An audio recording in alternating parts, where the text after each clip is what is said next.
In the sleepy village of King's Abbot, a single scream shatters the night.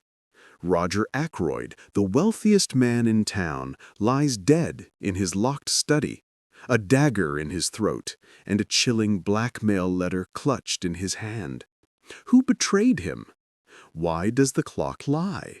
And can Hercule Poirot, the brilliant detective, unravel a web of secrets where the killer hides in plain sight, perhaps even among those closest to him? Chapter 1. The Shadow Falls. The village of King's Abbot lay cradled in the soft embrace of the English countryside, its cobblestone paths and ivy-draped cottages glowing under the amber hues of a late autumn sunset. A deceptive calm hung over the place, as if the world held its breath. I, Dr. James Shepherd, trudged home from my rounds, my medical bag a familiar weight against my hip, when a breathless messenger boy intercepted me. His words hit like a thunderclap. Roger Ackroyd, the wealthiest man in the village, was dead at Fernley Park, his grand estate perched on the hill like a watchful sentinel. The evening air bit at my face as I hastened toward the manor, leaves crunching underfoot, their brittle edges sharp with frost. Fernley's silhouette loomed against the darkening sky, its tall windows glinting like eyes keeping secrets. At the entrance, Parker, the butler, greeted me with a face pale as chalk, his usual composure fractured. "Dr. Shepherd, it's dreadful," he stammered, wringing his hands. "Mr. Ackroyd, in his study. We found him just now." I followed him through the oak-paneled hallway, past tapestries heavy with history, to the study door, which stood slightly ajar, spilling a wedge of golden light into the gloom. Inside, the scenes stopped my heart.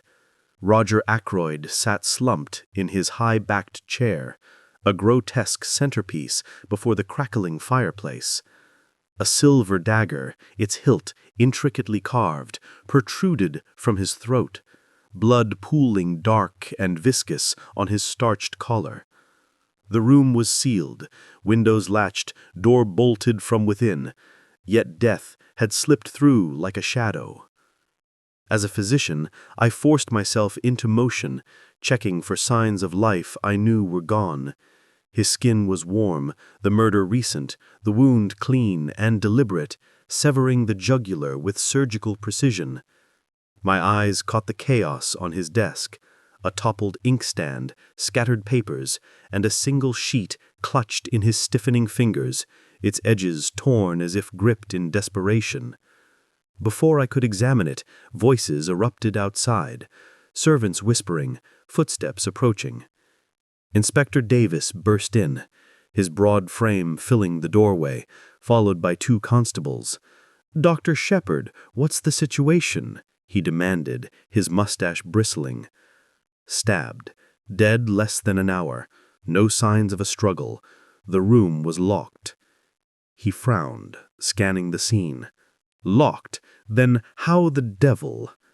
His question hung unfinished as the household descended into disarray. Ralph Peyton, Ackroyd's stepson, stormed into the room, his handsome face twisted with agitation.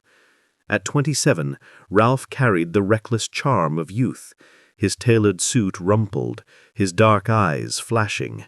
"This is madness," he barked. "I was with him earlier. He was fine." "When, exactly?" Davis pressed. "Before dinner, around 7. We discussed business." Ralph's voice faltered, his gaze darting to the floor. Business, indeed. The village had long buzzed with tales of Ralph's extravagance, racehorses, London clubs, debts piling like storm clouds. Had he clashed with Ackroyd over money again? Next came Miss Russell, the housekeeper, her severe bun and starched apron a stark contrast to the chaos. Her sharp gray eyes flicked over the body, betraying no emotion. "I last saw Mr. Ackroyd at 8, she said, voice clipped. "I had not to be disturbed." "Did you hear anything?" I asked. Nothing unusual. Her lips pressed into a thin line, but her hands betrayed a slight tremor. Then there was Vera Ackroyd, Roger's sister-in-law, gliding in like a spectre in her emerald silk gown. Her beauty was arresting, pale skin, auburn curls, eyes like deep wells, but her composure felt rehearsed. "Oh, James," she whispered, clutching my arm, "who could do this to Roger?" Her touch lingered, her perfume, a faint cloud of jasmine. I noted the way she avoided looking at Ralph, a silent rift between them. As the constables cordoned off the room, a new figure arrived, unannounced and improbable. Hercule Poirot, the diminutive Belgian detective, had settled in King's Abbot only months ago, trading his storied career for a quiet life of gardening. His arrival caused a stir. His polished shoes, immaculate suit, and waxed mustache seemed out of place amidst the grim scene. Yet his grey eyes, sharp as flint, missed nothing. "Monsieur Shepherd," he greeted, bowing slightly, his accent a melodious lilt. "A tragedy in our peaceful village. I offer my assistance, if the good inspector permits." Davis, flustered by the locked room conundrum, nodded. "We'll take any help, Mr. Poirot. This makes no sense." Poirot's lips curved faintly. "Sense, Inspector, is often hidden in the details." He requested my aid, citing my medical knowledge, and we re-entered the study. The air was heavy with the scent of blood and old leather. Poirot moved like a dancer, precise and deliberate, examining the dagger, a decorative piece from Ackroyd's travels, usually kept in a glass case. A weapon of opportunity, he mused, or chosen for its significance. He turned to the desk, lifting the crumpled letter with gloved hands. It read, "Roger, your wealth cannot bury the past. I know the truth about her death, the lie you've lived with. £6,000 by Friday, or King's Abbot learns all. A watchful friend." Poirot's eyes gleamed. "Blackmail, Doctor. A secret worth killing for." I swallowed hard. "Parker said it arrived by post tonight." "Indeed. We must learn who delivered it." Poirot knelt by the fireplace, noting a faint smudge of ash on the hearth. "And this, someone stood here, perhaps watching." He rose, inspecting the windows. "Latched, yes, but see this mark? A faint gouge marred the wooden frame, barely visible, as if a tool was used, yet no entry." Davis shook his head. "No footprints outside, either. Ground's too hard." "Curious," Poirot murmured, his fingers brushing the velvet curtains. I shared what I knew of Ackroyd. His wife died years ago, fell from a cliff in Cornwall, ruled accidental, though some whispered otherwise. Roger never remarried. "And the stepson?" Poirot asked. Ralph came after the marriage. He's charming, but spends beyond his means. Roger often covered his losses. Madame Vera? She's lived here since her husband, Roger's brother, died. Elegant, ambitious. Roger funded her lifestyle, but they've argued lately. Miss Russell? Loyal to a fault. Runs the house like clockwork. Poirot nodded, filing each detail away. The household gathered in the drawing-room, tension thick as fog. Ralph paced, muttering about lawyers. Vera sat rigidly, her fingers twisting a pearl bracelet.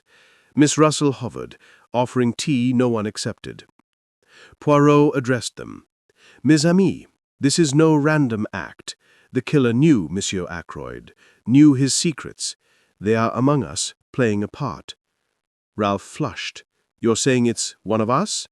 Vera gasped. "How dare you?" Miss Russell dropped a spoon, the clatter jarring. Inspector Davis cleared his throat.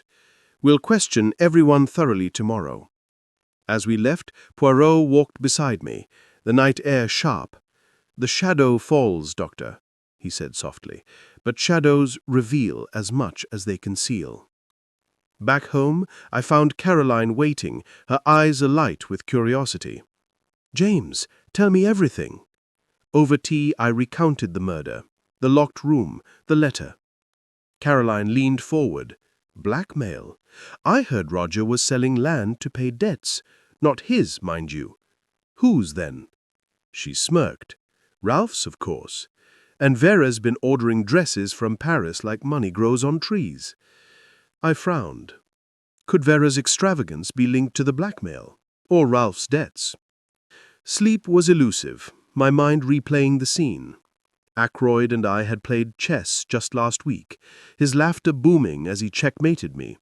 He'd seemed distracted, though, glancing at his watch, muttering about a delicate matter. Morning brought me back to Fernley. Poirot was in the garden, examining a rosebush near the study window.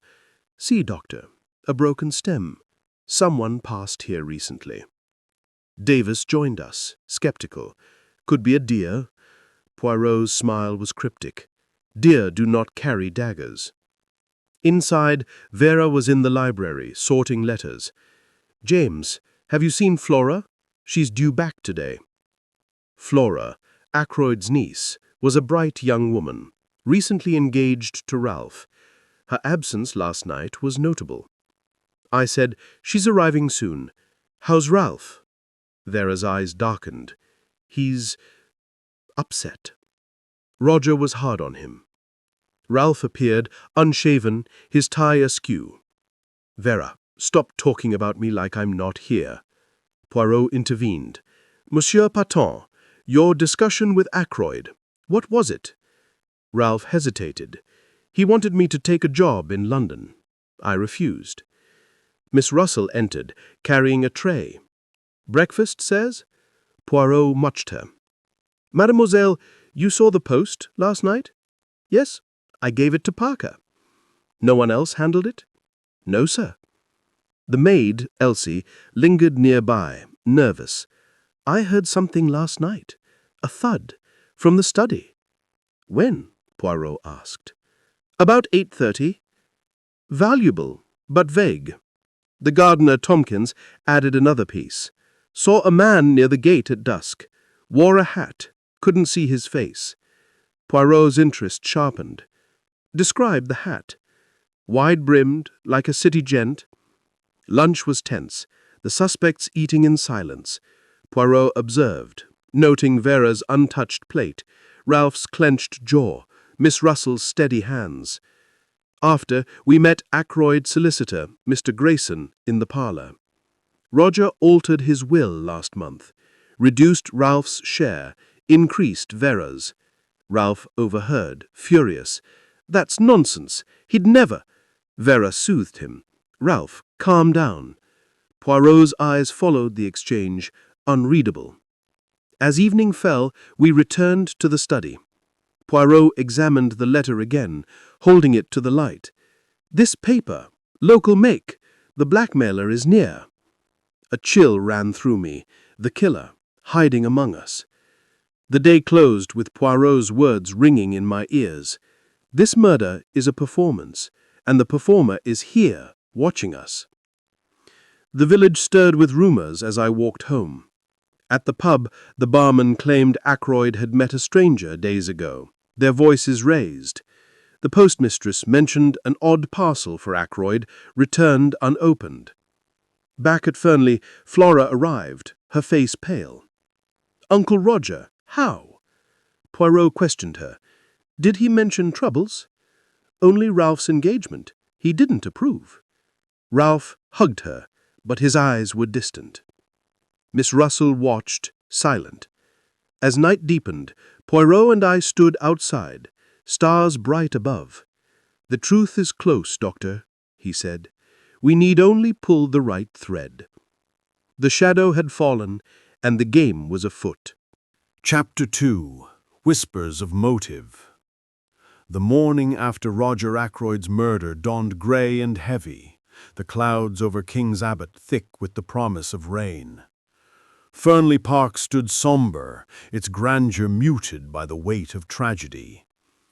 I, Dr. James Shepherd, arrived early, my boots sinking into the damp gravel of the drive. The air carried a tang of wet earth and fading roses, a stark contrast to the grim task ahead. Hercule Poirot, already there, stood by the garden gate, his small figure bundled in a woolen overcoat, his eyes scanning the horizon like a hawk. "Bonjour, docteur," he greeted, his voice crisp. "Today we unraveled the threads of motive. The heart of a crime lies in what drives it." Inside, the household was a hive of whispered tensions. Inspector Davis and his men bustled about, cataloguing evidence, while the residents moved like ghosts through the corridors. Poirot had requested my presence for interviews, valuing my familiarity with the village and its secrets. We began in the morning room, its tall windows framing a sodden lawn. The fire crackled, casting flickering shadows on the walls, but it did little to warm the chill of suspicion. First was Ralph Patten, Ackroyd's stepson, whose disheveled appearance spoke of a sleepless night. His usual polished demeanor was frayed, shirt untucked, jaw shadowed with stubble. He slouched into a chair, avoiding Poirot's gaze. "I don't know what else I can tell you," he muttered. "I was out walking when it happened." "Monsieur Patten, let us be precise. You argued with your stepfather before dinner, oui? About what?" Ralph's fingers drummed on the armrest.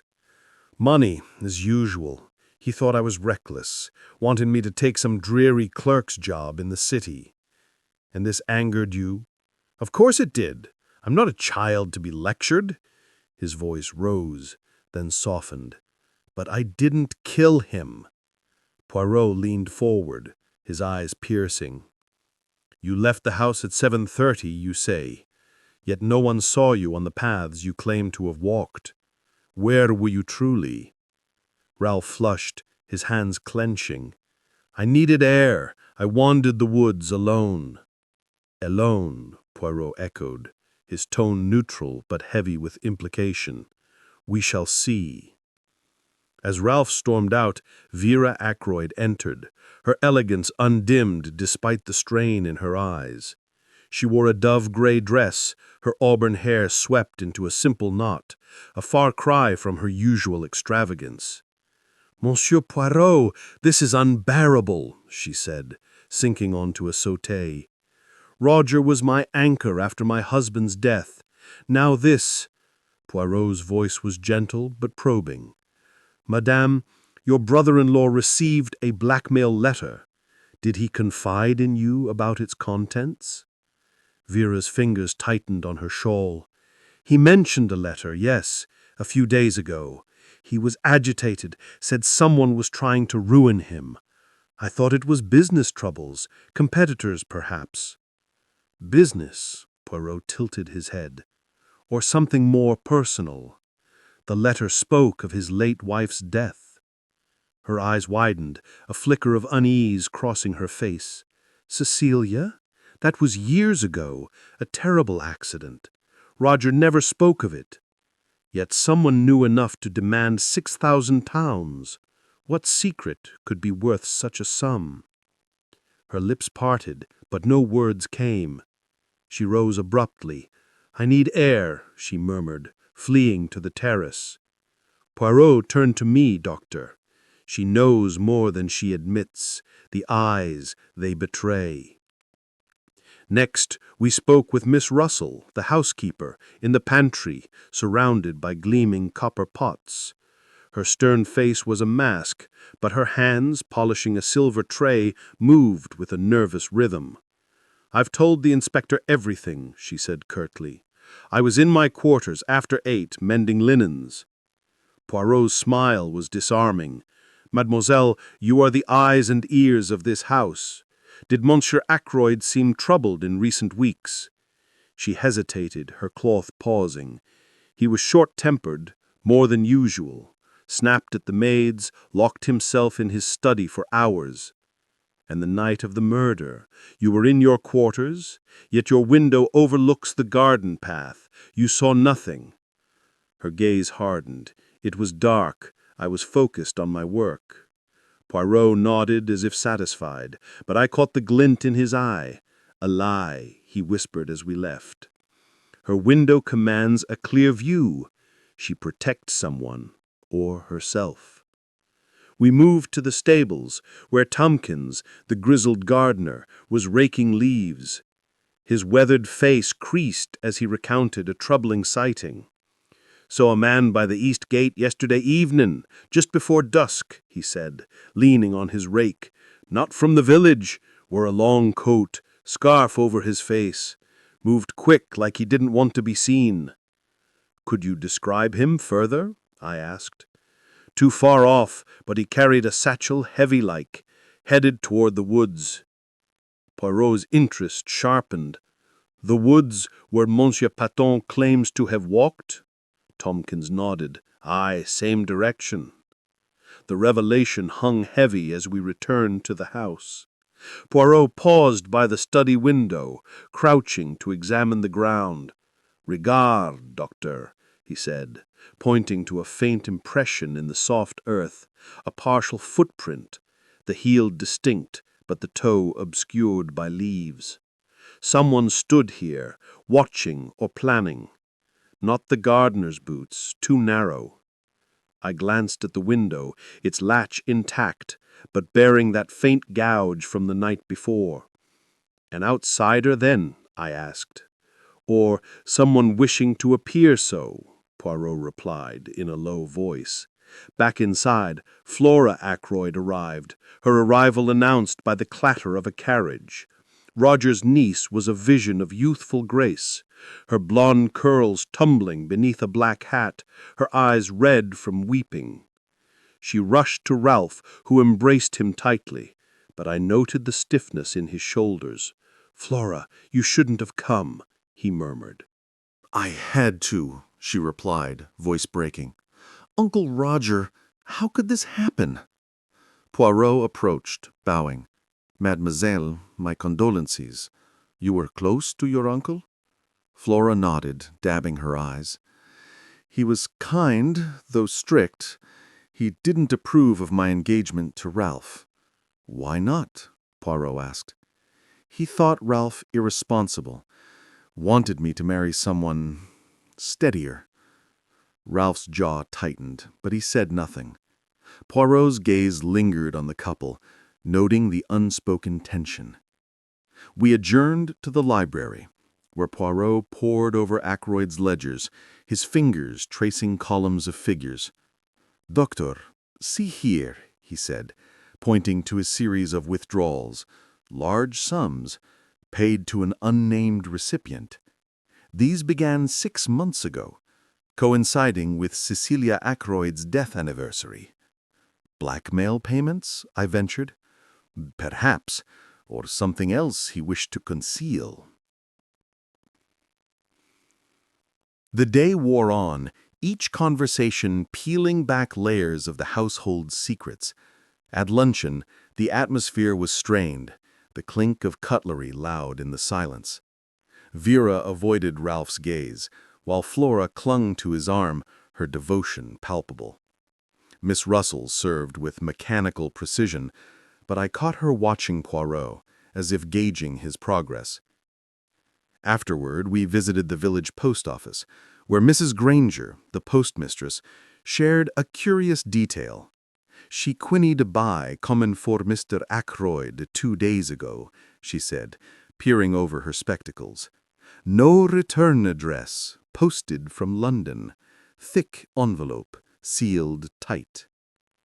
"Delivered to Fernley?" Poirot asked. "Aye, to Parker directly." Another thread in the web. Back at the manor, we confronted Parker, who admitted receiving the letter, but swore he hadn't opened it. "I gave it to Mr. Ackroyd unopened," he insisted, his face flushed. Poirot's questions grew sharper. "And you noticed nothing unusual? No visitors? No sounds? He shook his head, but his eyes darted to the side. A tell, Poirot noted. As evening fell, we walked the estate's perimeter, the sky bruising purple. Poirot stopped by a hedge near the study, bending to retrieve a scrap of fabric caught on a thorn, a fine wool, dark blue, not from a servant's uniform. Another clue, he said, tucking it into his pocket. The stage is set, Doctor, but the actor hides. Back in the drawing room, the household gathered, their faces a gallery of unease. Ralph paced, Flora clung to him, Vera stared into the fire, and Miss Russell stood rigid, her hands clasped. Poirot addressed them, his voice calm but commanding. Mes amis, this murder springs from a wound in the past. The blackmail letter speaks of Cecilia Ackroyd's death, a secret someone here guards. And this footprint, he paused, letting the word linger, suggests our killer may have come from outside, or wishes us to believe so. Vera gasped, Ralph swore under his breath, and Miss Russell's eyes narrowed. Inspector Davis, hovering nearby, looked skeptical but intrigued. As we left, Poirot confided in me. Each has emotive, Doctor. Greed, fear, love. But the truth lies in what they conceal. The rain began to fall, a soft patter that seemed to echo the whispers of motive swirling around Fernley Park. The village was abuzz with speculation. At the bakery, Mrs. Carter claimed Ralph had been seen in a heated exchange with a stranger at the train station days before. The blacksmith swore he'd overheard Ackroyd arguing with Vera about a reckless investment. Each rumor added texture to the mystery, but none clarified the killer's identity. Back home, Caroline pounced. "James, what's the talk at Fernley? Is Ralph guilty?" I sighed. "No proof yet. Poirot's digging into the blackmail angle." She leaned forward, eyes gleaming. "I heard Cecilia Ackroyd was seen with a man before her death, not Roger. Could that be the secret?" I frowned. "Where did you hear that?" "The milkman's wife. She's never wrong." "Unlikely, but worth noting. I recalled a moment from last summer. Ackroyd staring at a photograph of Cecilia, his face clouded with something like guilt. Had he hidden more than grief? The next morning, Poirot and I visited the churchyard, where Cecilia's grave lay beneath a willow. The headstone was simple, but fresh flowers, white lilies, rested against it. "Recent," Poirot noted. "Someone remembers her keenly." We met Flora again at Fernley, her face pale but composed. "I placed the flowers," she admitted. "Uncle Roger asked me to, every month." "Why?" Poirot asked. "He said it was his duty. He felt responsible for her death." "Responsible or guilty?" Flora flinched, saying no more. We questioned the footman, young Henry, who stammered about hearing a door slam the night of the murder, near the study. "Thought it was the wind," he said, blushing. Poirot pressed. "Which door?" "The side entrance, near the garden." Another clue, pointing to an external threat, or a clever ruse. At dinner, the household's tension was palpable. Ralph barely ate, his eyes on Flora. Vera toyed with her wineglass, her laughter forced. Miss Russell served with mechanical precision, but her movements were brisk. Poirot spoke little, observing. Afterward, he pulled me aside. "The blackmailer is close, Doctor. The letter's tone, the local paper, it points to someone intimate with Ackroyd's life." We revisited the study, now dim in the evening light. Poirot examined the desk, finding a hidden drawer with a single key inside, small, ornate, unmarked. To what does this belong? He wondered out loud. As we stepped outside, the rain had stopped, leaving a glistening world. Poirot paused, his gaze on the footprint again. The actor hides, but not for long. The chapter closed with the household restless, the whispers of motive growing louder, and Poirot's relentless mind piecing together a puzzle that promised to unravel them all. Chapter 3. The clock ticks backward. The third day in King's Abbot broke under a sky bruised with storm clouds, the air thick with the scent of impending rain. Fernley Park, once a beacon of grandeur, now seemed to crouch beneath the weight of Roger Ackroyd's murder. I, Dr. James Shepherd, arrived at the estate just as the first drops fell, my umbrella barely shielding me from the downpour. Hercule Poirot awaited me in the entrance hall, his small frame impeccable in a tailored suit, his eyes alight with the fervor of a man chasing truth. "Doctor," he greeted, his voice a low hum, "today we chase time itself. The murderer has tampered with it, but time always betrays." Our task was to unravel the timeline of the murder night, a puzzle complicated by a curious detail Poirot had noted. The grandfather clock in Ackroyd's study, a towering relic of polished oak, had been set back 15 minutes. Its hands, frozen at 8:45 when we found the body, should have read 9 o'clock, according to the kitchen clock and my own pocket watch. This discrepancy gnawed at Poirot, who saw it as a deliberate act, a sleight of hand to muddle the truth. We began in the study, now stripped of its initial chaos by the constable's meticulous work. The dagger was gone, bagged as evidence, but the room still held the ghost of violence. Bloodstains darkened the carpet, and the desk bore the scars of scattered papers. Poirot knelt by the clock, his gloved fingers tracing its carved edges. "This is no mere timepiece, Doctor. It is a stage prop, manipulated to deceive. But why?" I frowned. "To confuse the time of death?" "Précisément, but also to shift suspicion. Let us reconstruct the evening of the murder." We gathered the household in the dining room, a cavernous space with crystal chandeliers casting prismatic light. Ralph Peyton slouched at the table, his eyes shadowed, his engagement to Flora Ackroyd now a whispered complication. Vera Ackroyd sat opposite, her fingers twisting a silver locket, her face a mask of controlled grief. Miss Russell stood by the sideboard, her posture rigid, while Flora, newly returned, clung to Ralph's side, her eyes searching for answers. Inspector Davis hovered, notebook in hand, his skepticism tempered by Poirot's growing authority. "Mes amis, the clock in the study was altered. At 8:45, it showed 8:30. Someone here knows why. Let us walk through the night of the murder, step by step." Parker, the butler, spoke first, his voice steady but his eyes uneasy. "I served dinner at 7. Mr. Ackroyd ate alone in the dining room, then retired to his study by 8, as was his custom." "And you?" Poirot turned to Miss Russell. "I cleared the table, then went to my quarters to balance the household accounts," she said, her tone clipped. "I heard nothing." Poirot's gaze shifted to Vera. "Madame, you were where?"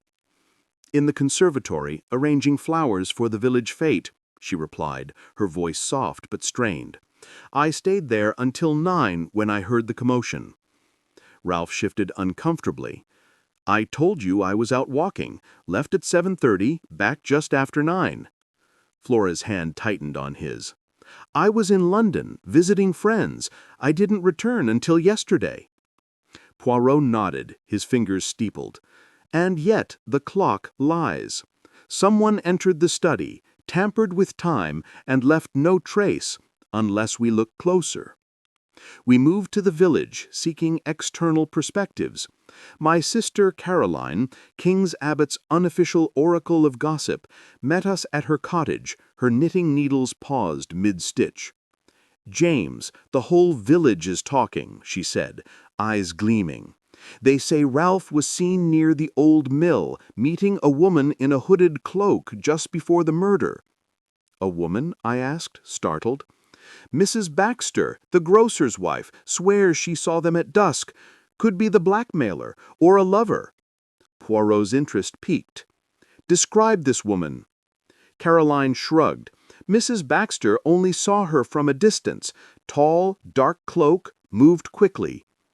We thanked her and headed to the mill, a crumbling structure by the river, its wheel creaking in the wind. The ground was muddy, but Poirot spotted a faint trail leading into the woods, a single set of prints, narrow and elegant, unlike Ralph's heavy boots. "A woman, perhaps, but not necessarily a lover. An accomplice," he murmured. Back at Fernley, we confronted Vera in the library, where she was sorting Ackroyd's books, her movements restless. "Madame," Poirot said, "you were in the conservatory, yet the gardener saw no light there after 8. Were you truly arranging flowers?" Vera's locket snapped shut in her hand. I may have stepped out briefly. To the terrace, the air was stifling." "Alone?" Poirot pressed. "Yes," she said, too quickly. "I needed to think." Her unease was palpable, her eyes darting to the door. Poirot let it pass, but his silence spoke volumes. Next, we sought Parker, found polishing silver in the pantry. "You overheard something that night," Poirot said, his tone sharp. "Voices in the study, perhaps?" Parker's cloth paused. Yes, sir. Around 8:15, I heard Mr. Ackroyd arguing. Something about money. He said, 'You'll get nothing more.'" "With whom?" I asked. I couldn't tell. The door was closed, and I moved on. Poirot's eyes narrowed. "Yet you did not mention this to the inspector. Why?" Parker flushed. "I didn't think it mattered. Arguments were common." "Everything matters," Poirot said softly, dismissing him. The rain intensified, drumming on the windows as we gathered in the drawing-room. Flora approached, her face pale. "Monsieur Poirot, I heard something in the village about a stranger seen near the church, carrying a parcel." "Who saw this?" Poirot asked. "The vicar's wife, Mrs. Langley. She said it was just before 8 the night Uncle Roger died." We visited the vicarage, where Mrs. Langley, a nervous woman with gray curls, confirmed the sighting. "A man, not local," she said, twisting her apron, "wore a dark coat, carried a small bundle. He vanished toward the estate." "Another stranger, like the one at the mill. Were they connected, or a distraction?" Back at Fernley, Poirot orchestrated a dramatic reenactment of the murder night. He gathered everyone in the study, dimming the lamps to mimic the evening's light. "Let us test the timeline," he declared, positioning each person as they claimed to have been. Ralph stood by the door, simulating his exit at 7:30. Vera moved to the conservatory, her steps hesitant. Miss Russell retreated to her quarters, Parker to the pantry. Poirot and I remained in the study, with a constable playing Ackroyd. Poirot set the clock to 8:30, then moved it back to 8:15. "Now," he said, "the killer enters, strikes, and resets the clock to mislead us. But how?" He paced, mimicking footsteps, testing the window latch, which clicked softly. "The latch is loose, easily opened and closed without trace." He turned to the group, their faces tense in the flickering light. "The clock was altered deliberately to suggest the murder happened earlier. This means the killer was here after 8:45, when Dr. Shepherd and I found the body. Someone among you knows this truth." Ralph swore, Vera gasped, and Miss Russell's eyes widened. Parker dropped a glass, its shatter echoing. Flora clung to Ralph, whispering, "It can't be true." Poirot's voice was calm but relentless. "The clock ticks backwards, mes amis, but it cannot hide the truth. The killer is cunning, but not invisible." As we dispersed, Poirot pulled me aside in the hall, rain lashing the windows. "Doctor, the stranger at the church, the woman at the mill, these are threads, but the heart of the crime is here, in this house." I nodded, my mind racing. The timeline was a tangle, but Poirot's reenactment had tightened the noose. Who had the chance to reset the clock? Ralph, absent and unaccounted for? Vera, whose alibi wavered? Parker, with his overheard argument? Or Miss Russell, whose steady demeanor hid a flicker of fear? The village buzzed with new rumors. At the pub, the barman claimed Ackroyd had received a mysterious phone call days before, his voice agitated. The seamstress swore Vera had ordered a cloak, dark, hooded, like the one seen at the mill. Each tidbit fueled the mystery, but none clarified the killer's face. That evening, I visited Caroline, who was abuzz with theories. "James, they say Miss Russell was seen at the post office asking about a letter's origin. Suspicious, no?" I said, recalling Miss Russell's tight-lipped responses. "But Poirot is focused on the clock." She leaned forward. "And Flora, she's hiding something about Ralph. I saw them whispering in the garden yesterday, looking guilty." I frowned. Flora's devotion to Ralph was clear, but could she be shielding him? Back at Fernley, Poirot examined the study again, his fingers brushing the clock's base. "See this, Doctor. A faint scratch, as if the clock was tilted to adjust it. Not the work of a careless servant." He opened the clock's back, revealing its intricate gears. A tiny slip of paper, caught in the mechanism, fluttered out. It bore a single word, in a hurried scroll: "Truth." Poirot's eyes gleamed. A message, perhaps unintentional. The killer grows careless. We questioned the maid, Elsie, again, found scrubbing floors. "I saw Miss Russell near the study that night," she whispered, glancing around. "She was carrying a cloth, like she was cleaning, but it was late." Cleaning, Poirot mused, or covering tracks. As night fell, we met Flora in the conservatory, surrounded by wilting roses. "Monsieur Poirot," she said, her voice trembling, "I lied about something. Uncle Roger didn't just disapprove of Ralph. He threatened to disinherit him if we married." Poirot's gaze softened. "And you told Ralph?" She nodded, tears falling. "He was furious, but he'd never—" Poirot let her words hang, his mind working.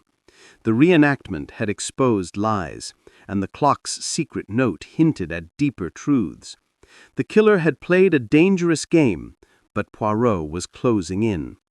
The chapter closed with the household on edge, the rain a relentless drumbeat, and Poirot's words echoing. "The clock ticks backwards, but it will not lie forever." Chapter 4. Secrets in the Attic. The fourth day in King's Abbot unfolded under a sky swept clean by the previous night's rain, the air sharp with the scent of damp grass and wood smoke. Fernley Park stood like a fortress, guarding its secrets, its stone facade gleaming in the pale morning light. I, Dr. James Shepherd, arrived with a knot of unease in my chest, the weight of Roger Ackroyd's murder pressing heavier with each passing hour. Hercule Poirot greeted me at the door, his eyes glinting with the intensity of a man who sensed the truth drawing near. "Doctor," he said, his voice a velvet blade, "today we climb into the shadows of the past. The attic holds more than dust. It holds answers." Our focus was a new discovery, a hidden compartment in Ackroyd's desk, uncovered late the previous evening by a constable's meticulous search. Poirot led me to the study, where the desk's polished surface now revealed a subtle seam, barely visible unless you knew where to look. With a deft press, Poirot sprang the latch, revealing a narrow drawer containing a bundle of letters tied with a frayed ribbon. Each was written in the same bold, slanting script as the blackmail note found in Ackroyd's hand, demanding payment to keep silent about a scandal tied to a name from the past, Mrs. Ferrars, a local woman whose suicide a year ago had stirred whispers of foul play. Poirot's fingers traced the letter's edges. "These are not mere threats, Doctor. They are a map to the killer's mind. Mrs. Ferrars' death was no accident, I suspect, and Ackroyd knew why." I frowned, recalling the village gossip. Mrs. Ferrars was a widow, lived quietly on the edge of town. They said she took her own life, grief, perhaps, after her husband's death. Poirot's mustache twitched. "Grief does not demand £6,000. Let us explore further." We ascended to the attic, a labyrinth of cobwebs and forgotten relics beneath Fernley's sloping roof. The air was musty, thick with the scent of old wood and mildew.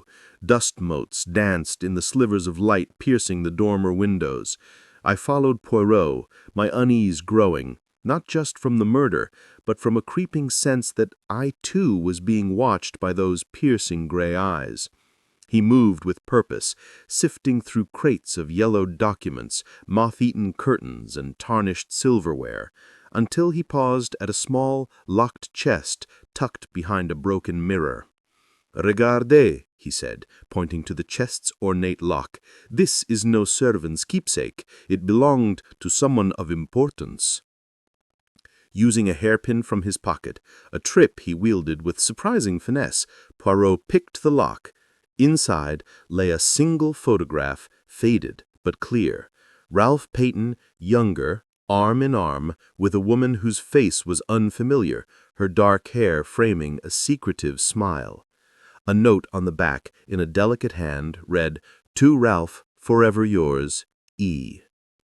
"Who is she?" I asked, my pulse quickening. Poirot's eyes narrowed. "A piece of the puzzle, Doctor. Perhaps the key to the blackmail." We descended to confront Ralph, found lounging in the billiard room, cue in hand, his face a mask of forced nonchalance. The photograph, when presented, drained the color from his cheeks. "Where did you get that?" he demanded, voice sharp. "The attic," Poirot replied. "Who is this woman, Monsieur Patton?"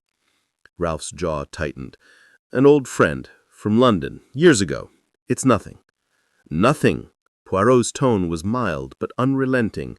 "But this nothing was hidden in a locked chest. Did she know Mrs. Ferrars?" Ralph slammed the cue down. "Leave it alone, Poirot. She's got nothing to do with this."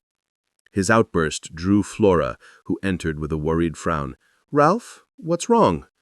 Poirot turned to her, the photograph still in hand. "Mademoiselle, your fiancé keeps secrets.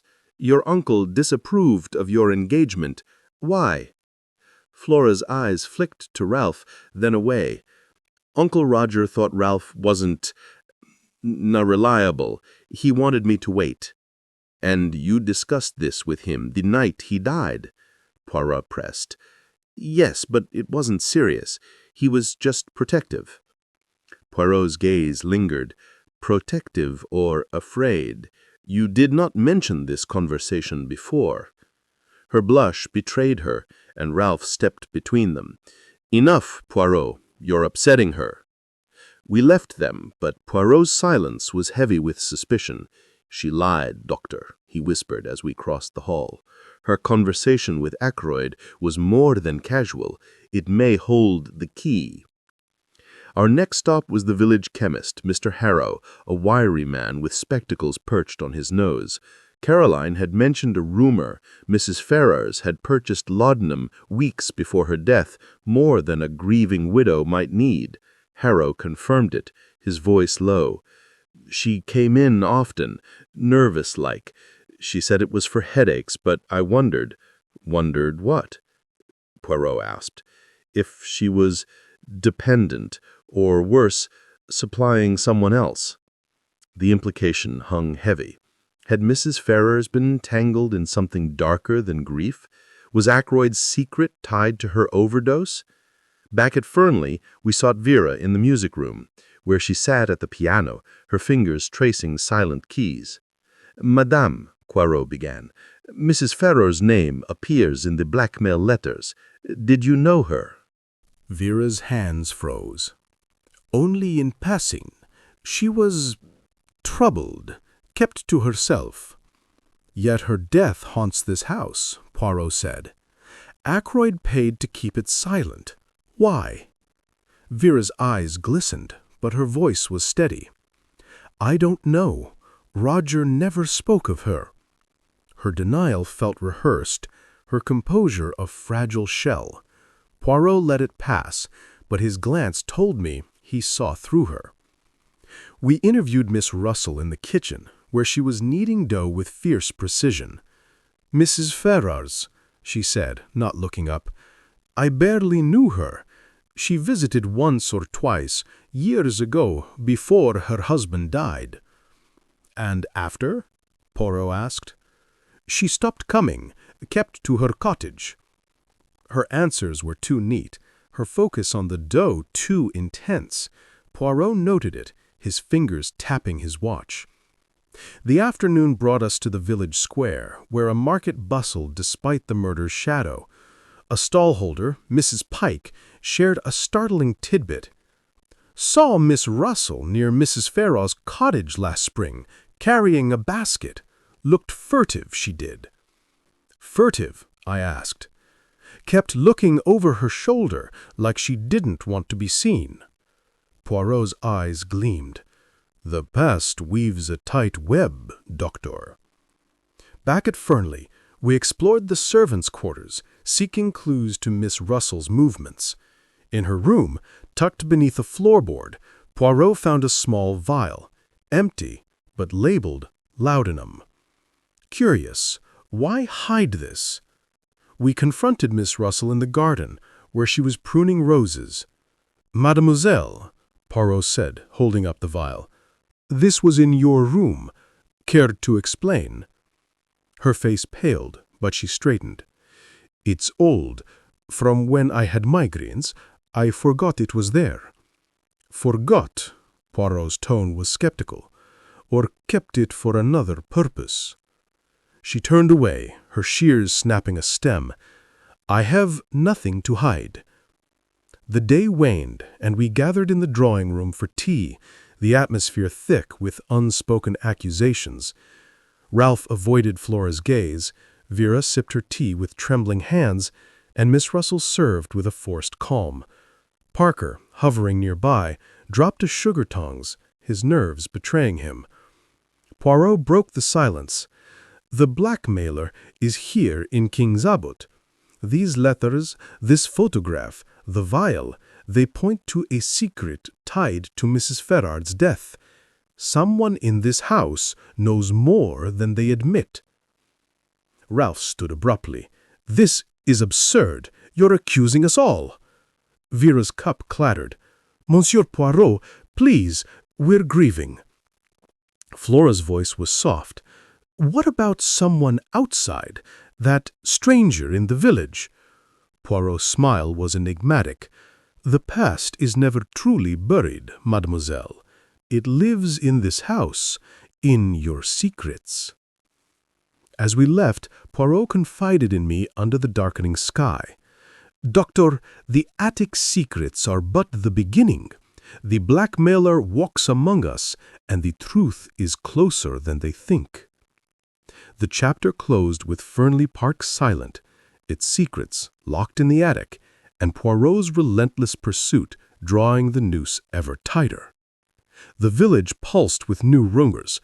The innkeeper claimed Ralph had been seen burning papers in his room. A seamstress swore Vera had visited Mrs. Ferrars' cottage before her death, carrying a parcel. Each whisper tightened the net, but the killer's face remained elusive. That evening, I sat with Caroline, her knitting a rhythmic counterpoint to her theories. "James, what about Parker? He's been jumpy, dropping things, and he was near the study that night." "Possible," I said, recalling his flustered demeanor. "But Poirot's focused on the Ferrars connection." She leaned forward. "I heard Mrs. Ferrars owed money to someone in London. Could that be the blackmail?"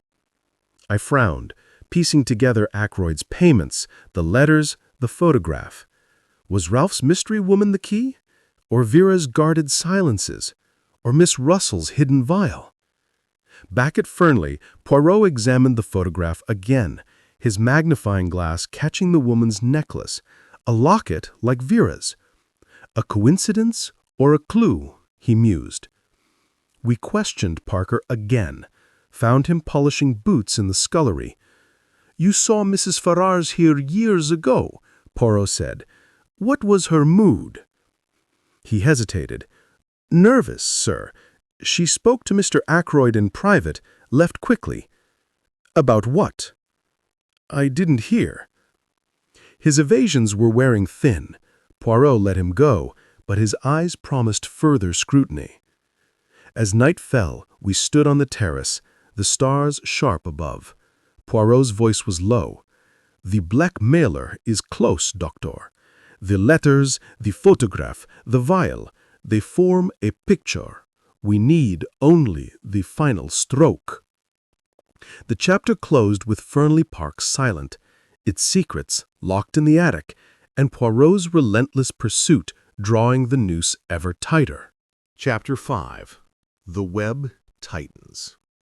The fifth day in King's Abbot broke with a brittle dawn, the sky streaked with clouds like cracks in porcelain. Fernley Park loomed under this fragile light, its walls harboring secrets that seemed to pulse with every gust of wind. I, Dr. James Shepherd, arrived with a growing unease, my role as Poirot's confidant drawing me deeper into a maze of suspicion. Hercule Poirot stood in the rose garden, his small figure framed by thorny silhouettes, his gray eyes sharp as ever. "Doctor," he greeted, his voice a low murmur. "Today we tighten the web. The killer feels the threads closing in, and fear will make them stumble." Our morning began with a startling revelation. Poirot had traced the blackmail letter's typeface to a typewriter in Fernley's library, a clunky old machine tucked in a corner, rarely used but accessible to the household. This discovery narrowed the suspect pool to those within these walls, and Poirot planned a psychological trap to shake the truth loose. He summoned everyone to the drawing room, a grand space with heavy drapes and a marble fireplace, its air thick with anticipation. The gathering was a tableau of tension. Ralph Peyton leaned against a bookcase, his jaw set, his engagement to Flora Ackroyd now a strained undercurrent. Flora sat nearby, her hands clasped, her eyes darting between hope and dread. Vera Ackroyd perched on a velvet chair, her silk scarf a splash of crimson against her pale face, her composure fraying. Miss Russell stood by the door, her apron crisp, but her gaze guarded. Parker, the butler, hovered with a tray of sherry, his movements jerky. Inspector Davis lingered, his notebook ready, his trust in Poirot growing despite his gruff demeanor. Poirot stood before the fireplace, his presence commanding despite his stature. "Mes amis," he began, his voice clear as a bell, "the blackmail letters that tormented Monsieur Ackroyd were written on a typewriter in this very house. The killer is among us, weaving lies to hide their guilt. Today we unravel those lies." A collective gasp rippled through the room. Ralph's fists clenched. "That's impossible. Anyone could have used that typewriter." Vera's scarf slipped, her fingers trembling. "You're accusing us without proof." Poirot's smile was enigmatic. "Proof, mesdames, is in the details. Let us examine your truths." He began with Miss Russell, his tone deceptively gentle. "Mademoiselle, you claimed to be in your quarters the night of the murder, yet the maid saw you near the library, where the typewriter resides. Why were you there?" Miss Russell's face tightened, her hands smoothing her apron. "I was fetching a book for Mr. Ackroyd. He often asked for late-night reading." "Which book?" Poirot pressed. She faltered. A ledger, I think, for his accounts." Poirot's eyes gleamed. "Yet no ledger was found in the study, and the laudanum vial in your room, linked to Mrs. Ferrars's death. You knew her, did you not?" Miss Russell's composure cracked, her voice rising. "I knew she was troubled, addicted to opium, yes. But I wasn't the blackmailer. I kept her secret out of pity." Her outburst stunned the room. Flora gasped, Ralph swore under his breath, and Vera's scarf fell to the floor. Poirot nodded, as if expecting this. "Pity, or fear of exposure. We shall see." He turned to Ralph, who bristled.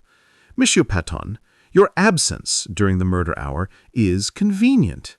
And this photograph," he held up the attic's find, Ralph with the mysterious woman, "suggests secrets you guard fiercely. Was she the blackmailer?" Ralph's face reddened. "I told you, she's an old friend, long gone. I wasn't even here when Roger died." "Yet your debts mounted," Poirot said softly, "and your stepfather threatened to cut you off. A motive, no?" Ralph slammed a fist on the bookcase. "I'm no killer." Flora rose, her voice trembling. "Leave him alone. Ralph's not capable of this."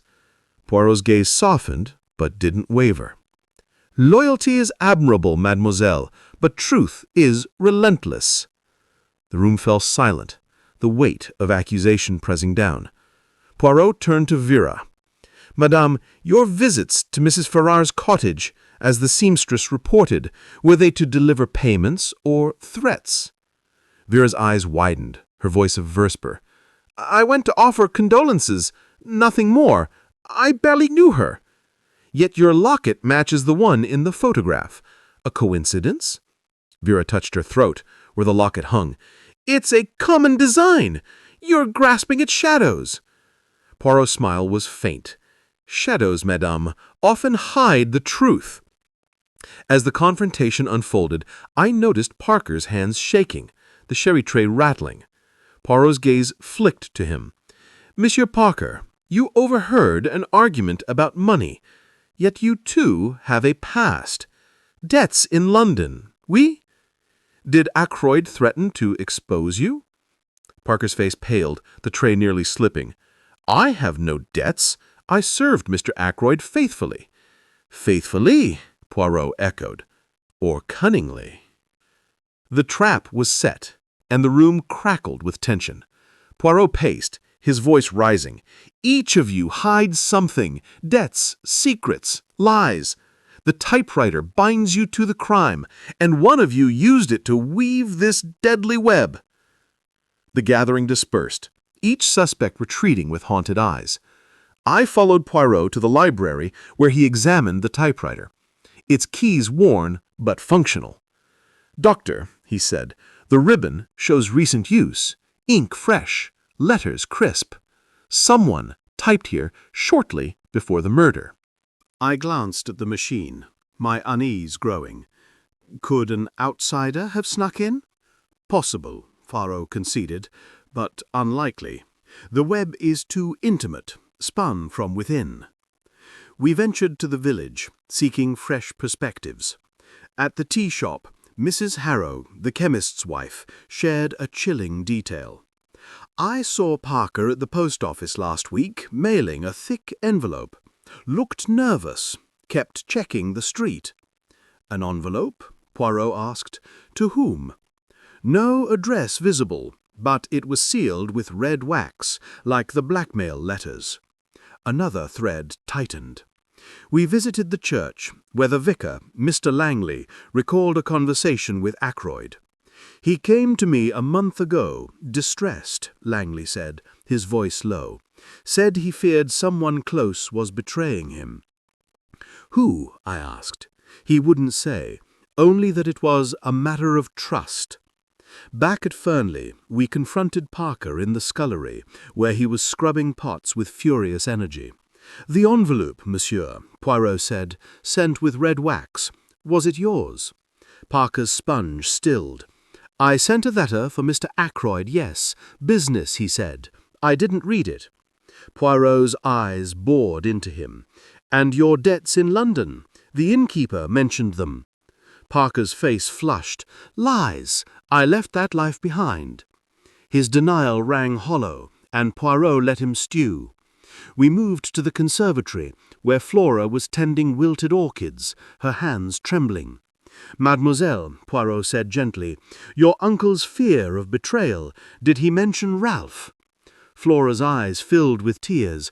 He said Ralph was reckless, that his friends were dangerous, but Ralph wouldn't betray him. Friends? Poirot pressed. People from London, gamblers, he said. I didn't know them. Another layer of Ralph's secrets unfolded. We sought him in the stables, where he was brushing a horse, his movements tense. Monsieur Patton, Poirot said, these London friends, did they know Mrs. Ferrar? Ralph's brush paused. I don't know what you're talking about. The photograph suggests otherwise, Poirot said, holding it up. Was she one of them? Ralph turned away. You're twisting everything. I loved Roger, despite our fights. His words carried a desperate edge, but Poirot's gaze was unrelenting. We left him, the stable's hay-scented air heavy with doubt. In the village, new rumours swirled. The blacksmith claimed Vera had been seen near the old mill, arguing with a man in a dark coat. The grocer's boy swore he'd seen Miss Russell slip a note into a stranger's hand at the market. Each whisper tightened the web, but the killer's identity remained elusive. Back at Fernley, Poirot turned his attention to me, his question subtle but pointed. Doctor, you were close to Ackroyd. Did he ever mention a fear of betrayal? I hesitated, my mind racing. He was guarded, but yes, he mentioned disloyalty once over chess, didn't elaborate. Poirot's eyes lingered, as if peeling back my thoughts. And your movements that night, Doctor? You arrived promptly after the body was found. I was home, then called to Fernley, I said, my throat dry. You know that? We, he said softly, but the truth is a mirror, and someone here fears their reflection. His words chilled me, planting a seed of doubt. Was he testing me, or did he suspect something more? The day closed with a final gathering in the drawing-room, the air thick with unspoken accusations. Poirot stood by the window, the fading light casting his shadow long and sharp. Mes amis, he said, the web tightens. The typewriter, the letters, the secrets of Mrs. Ferrar, all point to one truth. The killer is here, watching, fearing exposure. We are close. Ralph glared. Flora clung to him. Vera's locket gleamed. Miss Russell's hands stilled, and Parker dropped another glass, its shatter echoing. Inspector Davis scribbled furiously, his faith in Poirot now unshakable. As we stepped into the twilight, Poirot's voice was a whisper. Doctor, the killer grows nervous. Tomorrow we spring the final trap. The village hummed with tension, the web of suspicion tightening around Fernley Park, each thread a clue to a truth that would soon shatter all illusions. Chapter 6. The Mind-Shattering Truth. The 6th day in King's Abbot dawned with an oppressive stillness, the sky a leaden sheet that seemed to press down on Fernley Park. The estate, once a symbol of grandeur, now felt like a mausoleum, its secrets clawing to the surface. I, Dr. James Shepherd, arrived with a heart pounding against my ribs, the weight of the past day's revelations twisting my nerves into knots. Hercule Poirot awaited me in the study, the very room where Roger Ackroyd's life had ended, his small figure framed by the heady drapes, his gray eyes burning with a quiet intensity. "Doctor," he said, his voice a low, resonant hum, "today we unveil the truth. The curtain rises, and the killer's mask will fall." The household gathered in the study at Poirot's summons, a tense assembly under the flickering light of the chandelier. Ralph Peyton stood by the fireplace, his hands shoved deep in his pockets, his eyes shadowed with defiance. Flora Ackroyd sat beside him, her fingers gripping his arm, her face pale but resolute. Vera Ackroyd perched on an armchair, her crimson shawl a stark contrast to her ashen complexion, her locket gleaming like a talisman. Miss Russell stood near the door, her posture rigid, her gaze darting like a trapped animal's. Parker, the butler, hovered with a tray of untouched coffee, his hands unsteady. Inspector Davis leaned against the desk, his notebook poised, his faith in Poirot now absolute. Poirot stood at the center of the room, his presence commanding despite his diminutive stature. "Mes amis," he began, his voice cutting through the silence, "this murder is a tapestry of deception, woven with threads of blackmail, betrayal, and cunning. Tonight we unravel it, and the killer's face will fall." A murmur rippled through the group. Ralph's jaw tightened, Flora's grip tightened, Vera's locket snapped shut, and Miss Russell's eyes narrowed. Parker's tray rattled, a cup teetering. Poirot raised a hand. "Let us begin with the clues. The blackmail letters typed on Fernley's own machine spoke of Mrs. Ferrer's death, a suicide perhaps, but one that hid a darker truth. The clock, set back 15 minutes, created a false timeline. The footprint outside suggested an outsider, yet the typewriter pointed within. The laudanum vial, the photograph, the overheard arguments, all pieces of a puzzle. And now the final piece." He paused, his gaze sweeping the room, lingering on each face. I felt a chill, his eyes briefly meeting mine, as if peeling back my thoughts. "The killer," he continued, "is not merely clever, but audacious, hiding in plain sight, manipulating every detail. That killer is you, Dr. James Shepherd." The room erupted. Ralph swore, Flora gasped, Vera's locket snapped shut, Miss Russell froze, and Parker dropped the tray, coffee splashing across the carpet. Inspector Davis straightened, his cuffs gleaming. I felt the blood drain from my face, my voice a croak. "Me? Poirot, you're mad!" "Mad? No, Doctor. Let us walk through the truth step by step, and you will see the mirror of your guilt." He began, his voice steady, each word a hammer strike. "The blackmail letters were your creation, typed in the library when you thought no one watched. You knew Mrs. Ferrer's secret. She did not take her own life. You supplied her with laudanum, exploiting her addiction, then blackmailed Ackroyd, who suspected your role in her death. He was about to expose you, was he not?" I shook my head, my throat dry. "This is absurd. I was his friend." "Friendship," Poirot said, "is a perfect mask for betrayal. You visited Ackroyd that night, not as a doctor, but as a killer. You reset the clock to 8:30, creating an alibi, then stabbed him with his own dagger, a weapon you knew was in the study.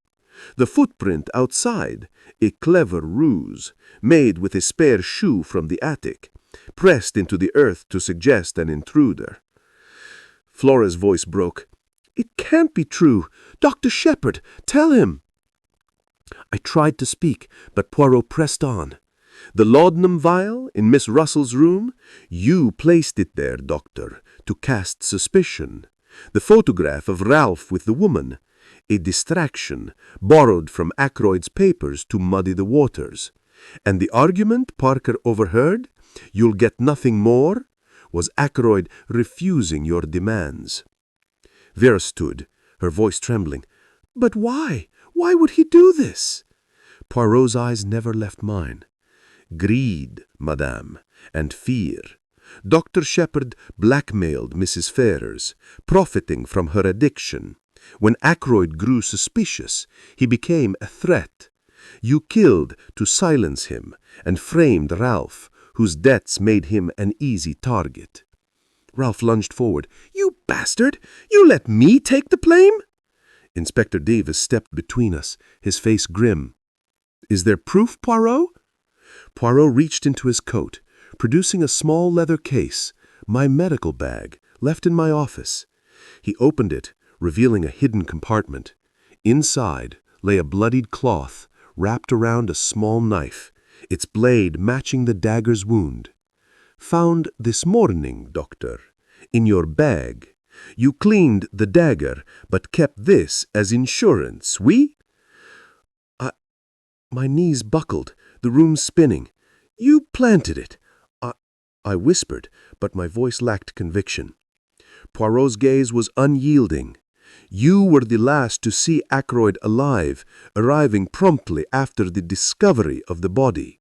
You noted the time, ensuring the clock's lie was accepted. But your notes, doctor, your handwriting matches the blackmail letter's tone, a detail you could not erase." The room was silent, the weight of truth crushing. Flora sobbed, Ralph held her, Vera stared in horror. Miss Russell's face softened with pity, and Parker looked away. Davis moved toward me, his cuffs gleaming.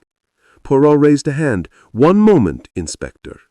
Dr. Shepherd, will you confess, or shall I continue?"